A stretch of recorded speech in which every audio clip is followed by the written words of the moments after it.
Hello and welcome to Lighting Essentials. In this presentation, I'm going to put together everything that you need to know about lighting design. And that will go everything from the phenomenon of light all the way through to the selection of lighting sources and their characteristics to, yes, a few basic calculations of lighting levels. But we will get to that a little bit later. So let's begin with the first slide, and we are in the introduction. So let's go. If we talk about light, there are really three qualities of light. Two of them are pretty easy to get a handle on. Intensity, light or dark, color, warm or cool, and then a third one, texture, direct or diffuse. This one is a little bit more puzzling. We can see in the lower right image a very strong pattern from this very direct wall-mounted fixture. That's what I'm talking about, direct. Diffuse would be a very soft, gentle light, a little bit like the light that's coming off the fluorescents, which are also demonstrating different color temperatures on the left-hand side. Let's go on to some phenomenon that we have to take into account with lighting. Overall, we want to have greater impact with less light. Why is that? We could just overpower our interiors with a lot of lighting. Often that's the solution, but if we want a really good design with subtlety, we want to take into account a couple factors about how we perceive and react to light. And we want to use less light. We'll use less energy. We'll make a more dramatic or more effective lighting design. So let's get into a little bit of physiology. Adaptation is something as the eye goes from a brightly lit space to a dark space, the pupil dilates. It gets wider and brings in more light. Now, the problem with this is going from bright to dark takes much longer than it takes to go from dark to light. And you've probably all experienced this. You've gone to a matinee movie, come in from a brightly lit lobby into a really dark theater. The movie's already started. And it takes quite a while, for some of us at least, to get adjusted to the really low light levels. Where the reverse happens, you're leaving, it's a matinee, and you go out and you go into full daylight and your eyes adjust almost immediately. Maybe it's slightly painful, but this is what happens. We adjust more easily to increasing levels of light. So that does inform our lighting design. Here's just a simple diagram. It's a little bit like what I have for my home office setup. I don't have my task light on, but I have an overall light, and then within that I have a light that's much closer when I need to do close-up work, and my eye has the ability to adjust and adapt really comfortably when I have an arrangement like this.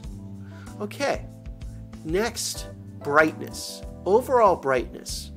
In this case, we have a highly contrasting interior, black and white. And it doesn't take, although there's a very high lighting level in this, it doesn't take a lot of light when you have a high contrast to distinguish the different objects in the space. However, when we go to a very light color, where there's not much contrast, or a very dark one where there's not much contrast, we need a lot more light to distinguish between them. So you want to think about that in your lighting design. If you're doing a very dark interior, or you're doing a very bright interior, people are going to bump into things and not see stuff if you don't really provide a fairly high level of light, if there's no contrast in your interior. Here's an interior with really good contrast. And what is the color combination here? Not that this, we've already covered color. This is complementary color. So we have a sort of yellowish green and a violet. And there is a nice level of contrast between the furniture and the background. So we don't need to light this particular scene really heavily. And we usually look for a balance like that. Okay, next phenomenon, phototropism. Here, we are drawn to light. We're a little bit like moths, but humans are drawn to light. Some creatures go in the opposite direction and are drawn to darkness. This is a great tool because light is a way of leading people through a space. to get them to focus, to get them to enter space, to experience it, to direct their attention. And we are attracted to that. Next, vertical vision. The illumination of the vertical surfaces define the brightness of a space. Lighting our walls will do the most to give the impression that a space is light or dark.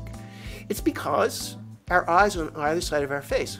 We see horizontally. We see the ceiling and the floor much less than we see the walls. We really have to move our eyes to look up and down and see them. So well-lit walls will bring us a feeling of greater light. So, taking this from the book, The Architecture of Lighting, which I wholeheartedly agree with their strategy, is you take a layered approach to lighting to create a subtle lighting design. Your first layer is lighting to choreograph an experience, moving people either literally physically through a space or having their eyes move through a space. The second is lighting to define a mood. Lighting is probably the single greatest factor that will define a mood in a space. Third is lighting to accent objects. Are there objects in the space you want to bring attention to? Next is lighting to reveal the architecture of the space. Do you really want to emphasize, say, the vertical slats in a wall or the arched ceiling? And then finally, which some lighting design does this, is we light for tasks. If we've taken care of the other lighting, we may have adequate levels of lighting for the tasks at hand and may not need to introduce additional light. So the idea, which we have in a lot of spaces we experience, particularly those around community college, where we just light the heck out of it, that's not necessarily appropriate for a subtle lighting design. So let's take a look at this, lighting to choreograph an experience. So here we have step lights that are illuminating the floor and a light that is illuminating the wall, directing us along this really interesting path.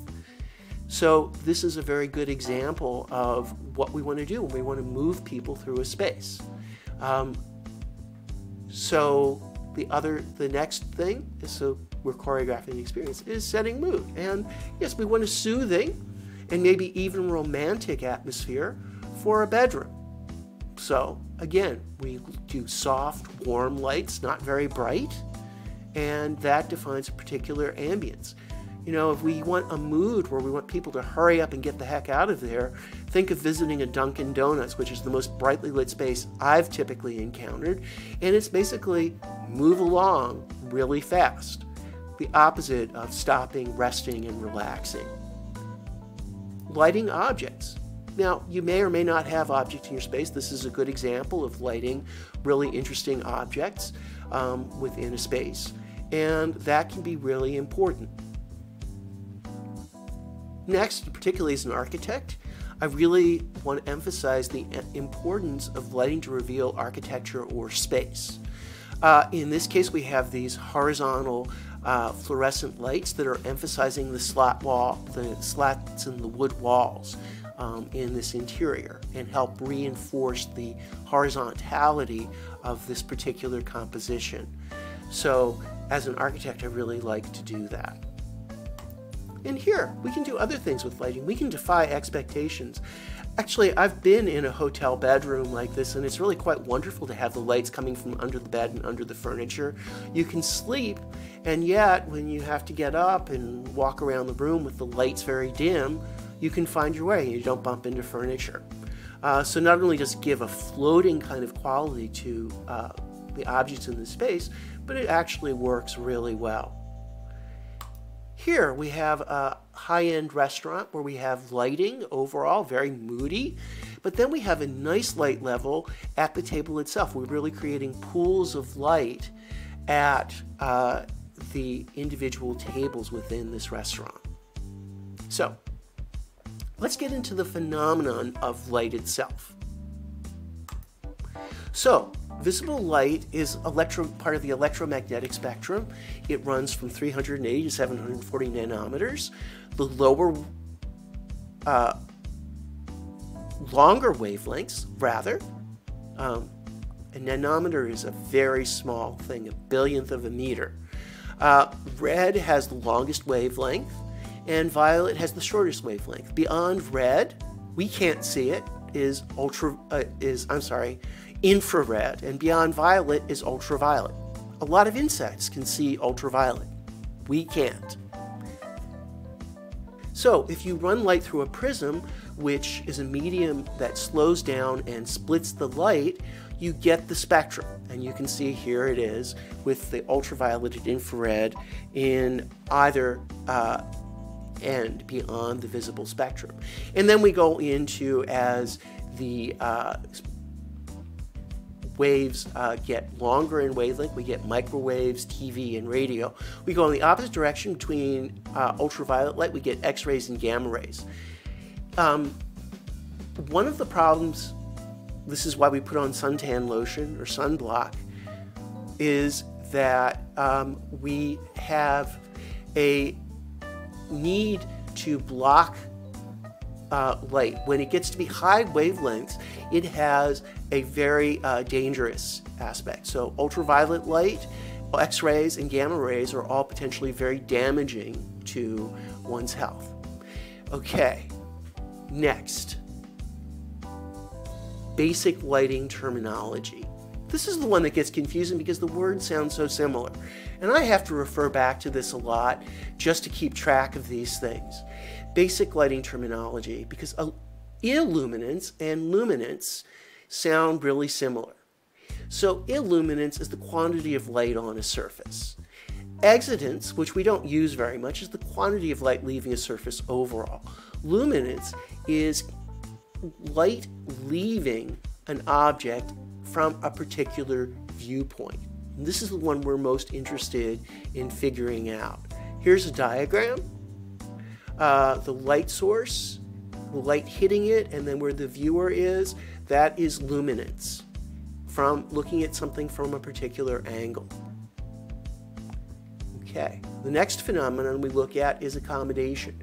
When we're looking at things from a distance, light rays are parallel, so we don't need our lens and our eye to refract as much. Close vision, however, diverges, and we need much more refraction to focus properly. A side note, something that will be in all of your futures is the muscles that cause this close vision will, with age, become weaker. So all of you, at some point in your lives, will probably have bifocals or at least need reading glasses. So this, in the upper vision, upper image, distance vision, the muscles are relaxed. In the lower one, where we're doing close vision, the muscles are in tension. If we look at the structure of the human eye, we don't have to really get into the details. We have the pupil, we have the iris, and we have the retina, that is essentially the photoreceptor, and then the optic nerve, which is one of the largest nerves in the body, leading very short distance to the brain. In the eye, we basically have two kinds of sensors. One are rods. Rods are large, and they're sensitive to light changes and motion. They're most sensitive to low lighting conditions, but they're not very good as far as color vision. Cones are responsible for color vision and also seeing detail. That's why we need bright light to be able to see detail and to perceive colors. You've probably all experienced this. Under very dim light, it's much harder to perceive colors. Under bright light, it's much easier. So our cones and rods are working together. Cones are active in high light levels. Photopic, if you want to use that. They're in the central part of the retina, and they're responsible for color vision and smaller detail than rods are, and helps translate detail. So here are the cones and rods interspersed. The cones are each responsible for picking up red, green, and blue vision. And they work according to the way our primaries and visible light work in the additive sense, as opposed to the pigment that we did with color. This is when we use light. And so our cones are sensitive to red, green, and blue light. Okay, when we start talking about lighting fixtures, we want to talk about color rendering index. It's expressed from 0 to 100. 100 means the light contains all wavelengths of visible light and renders colors at 100%. That's daylight, that's halogen light, that's tungsten light bulbs, old-fashioned incandescent light bulbs. They do a great job of color rendition, but they have a disadvantage that they are very inefficient. But daylight is really the way to go, although there are greatly varying qualities of daylight. The lower the color rendering index, or CRI, which I'll use the abbreviation from here on, the fewer wavelengths it emits and the fewer colors it renders accurately. As a rule of thumb, we want to have 90 plus. 80 plus is acceptable. Much below that, we're not going to perceive colors very effectively. Here's a chart that includes some typical lighting sources. You can see here's incandescent halogen at the top, gets a 100 rating. Fantastic. Triphosphor fluorescents, which have red, green, and blue fluorescents along phosphors, can give you a fairly good color rendering index, 85 to 90. But they're more expensive than standard fluorescents. Metal halides, depends on the type, are particularly ceramic metal halides, can also have a fairly good color rendering index. Typically, we saw them a lot with street lights and with headlights in automobiles, although those, like everything, are being replaced with a LED. And we'll get to LEDs a little bit later. Regular fluorescents, not so great at color rendering. Adequate, 70 to 50. And then we go down the list. Coated mercury and clear mercury, which often you had lighting a gym. They took a while to light up. They have slightly violet cast to them. High pressure sodium has a very orange cast to it, and that's typically used in a lot of parking lots and garages.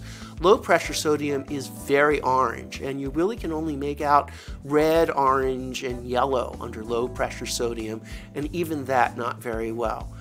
So, generally speaking, for a good lighting design, we want high color rendering indices, high CRIs, but they usually come at a price. Usually they're more expensive. But this is why we want to do this. Which tomatoes would you buy? Those nice bright red tomatoes on the left, or those gray tomatoes on the right under a not good metal halide lamp? You're going to buy the tomatoes on the left. So accurate color rendering is going to be typically very important in most settings, or at least we're going to try to achieve it.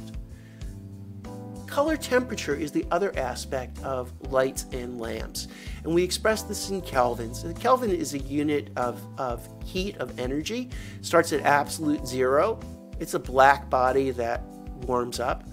Lower wavelength, lower heat is cool. Gives you a warm cast.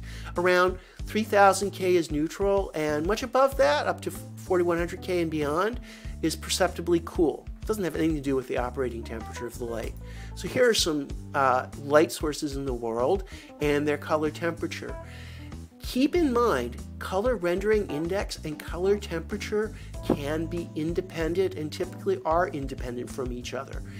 So even though daylight can have a strong color cast, typically cool, it can render colors very accurately and very effectively. Okay, the other thing we want to look at, this is a chart. It's a little small maybe for use, but I've highlighted the incredibly important part. This is showing incandescents, halogens, compact fluorescents, and a series of LEDs. And you can see a couple different things in this chart. The big thing I've highlighted is their efficiency. When we're selecting a light source, we want to get energy efficient light bulbs. The lowest efficiency is the amount of lumens per watt generated by a typical incandescent bulb. 10 to 14 lumens. That's not a lot of light. Most of it's turned into heat. Halogen is a little bit better, but not by much. When we get to compact fluorescents, they're pretty efficient. They're not as efficient as good LEDs, but they're cheap. A good LED varies in price, but I just paid too much at a local hardware store for an LED, but you can get them from anywhere from 80 to 90 lumens per watt to over 120 lumens per watt. These are all the equivalent of a 60 watt light bulb. If we look at this, we can see also that the CRIs here, you can get good CRI LEDs, but guess what? They cost more. So these LEDs are doing an adequate job. But if you were doing a high-end store or a art gallery, these would not be adequate to the job. And then you look at the bottom, the total cost over years. And even though incandescents are super cheap, look at that, they're 7 times the cost or more of using an LED over its lifetime. So we have a huge range which we have to be mindful of. Incandescent bulbs, they're cheap, hot, and inefficient. They create a warm diffused light with great color rendering index, 2800 kelvins, slightly warm, only usually a 1,000-hour lamp life, and typical incandescent is 10 lumens per watt. The rest is generating heat. If you recall, as little kids, some of us had easy bake ovens, and you put in a 150 watt light bulb and you baked cakes with it. So most of the energy in an incandescent bulb is turned into heat. Here are the great, because they've been around the longest, we have a huge variety of light bulbs and incandescent light bulb sources. Strangely, the typical light bulb we have is called arbitrary, but we have more typical descriptive terms like candle, candle angular, globe, blown reflector, etc. Because these types have been around so long, other lamp types, like compact fluorescents and LEDs, pick up on the same shapes. Halogens. They're small and hot. They are a refined version of the incandescent lamp. I won't go into the physics. They have a good color rendering index. They're warmed neutral. They have a sparkle to them that's very appealing, particularly for store displays. They can have a long lamp life, but they're halogen, really 15 lumens per watt, not very efficient. We have a host of halogen sources. MRs are mirror reflectors, but we can also have halogens and sealed beams. Halogens are probably going to be going away the same way as incandescent bulbs because they are so terribly inefficient. Fluorescents, on the other hand, they're going to stick around because they're cool and efficient. They give you always a very diffuse light with a lot of different color rendering capabilities. They have a color rendering index from 70, not very good, to 90, which is quite good. They can be warm to cool. Typically we install warm fluorescents because that imitates what we're used to from incandescent lights. And they have a fairly good long lamp life, 10,000 to 30,000 hours, and a good efficiency, 70 lumens per watt. They have some complications. They have electronics that need to go along with them, such as what's called a ballast.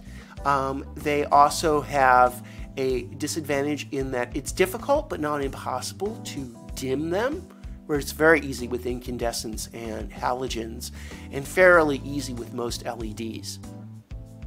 So those are some of the problems. They also contain mercury, which is an environmental hazard, a heavy metal. One way or another, a fluorescent bulb light source is going to be a tube, whether it's bent into a U, it's over here, like Mr. Softy, in a compact fluorescent, a twin tube replacement, or a circular fixture. So fluorescents, they're going to be around for a while yet. They're not as efficient as LEDs, but they're cheap and they're fairly efficient. And a lot of places have a huge stock in them and are not ready to put up with the high initial cost of LEDs except for very special situations. The community college is a typical example. We have fluorescent lights throughout. In a few special places, like the stairs in the West Building, we have a LED installation that not only at the ground floor shifts colors, but has the advantage that it provides an overall light and we won't need to relamp them in the foreseeable future. High intensity discharge lights. This is a whole large variety of light sources. These are also going to go away slowly, but they're going away. They use a lot of energy, but they have a high output and they're quite efficient. High pressure sodium, metal halide, ceramic metal halide are all of these. They have a color rendering index. Well, this is being generous. Good ones, 70 to 90. Some of them are going to be different and a little bit lower. A fairly good long lamp life and a fairly good efficiency of lumens per watt. But they don't last nearly as long as LEDs. And here are some typical ones. We won't go into the physics of what makes all of these possible, but high voltage, used for illuminating large spaces, and something that you will still see a lot in big box stores and in other areas where you need a lot of light. People were not looking at being able to front the initial expense of using LEDs, so it's a bit of a compromise. Light emitting diodes. Higher initial cost, but the price keeps coming down. Very low operating costs. They come in a variety of color rendering indices. They run from warm to cool. They can be dimmed with a transformer. They're on and off instantly. They do 90 to 120 plus lumens per watt, which is really good. And there are some that are getting even higher than that. They have a phenomenal lamp life, which is why a lot of street lamps and building installations include these. They essentially may never need to be replaced, or not for the foreseeable future. 10,000 to 100,000 hours of lamp life. They do generate heat. They need heat sinks typically, not as much as incandescents, but some heat, and they don't generate any noise. Let's look a little bit at the anatomy of an LED. So basically it's a solid state technology. There's an LED chip and a lens typically. Sometimes you can see exposed LEDs. The lens can be clear or opaque and it helps to diffuse the light. Sometimes not opaque, translucent. Sometimes they have phosphors in it when we really want a very diffuse light. An LED is a point source. Each little LED is not very bright, but ganged together, they can be very bright indeed. Here are some typical LEDs, and they follow through in using the lamp bases, because we need to be able to retrofit these, that are used by incandescent bulbs. The screw-in typically, or the bayonet under this arbitrary here. But an individual LED is very small and solid state technology. There's nothing really to burn out. You can recognize an LED like this one. If you look at it, you can see the little dots of light. So this is replacing a mirrored reflector halogen light. So I am going to stop there and pick up next time with light application. I think a half hour is plenty of time. So stay tuned for the next part, which is going to talk about lighting applications, daylight, and yes, lighting calculations. A lot of fun.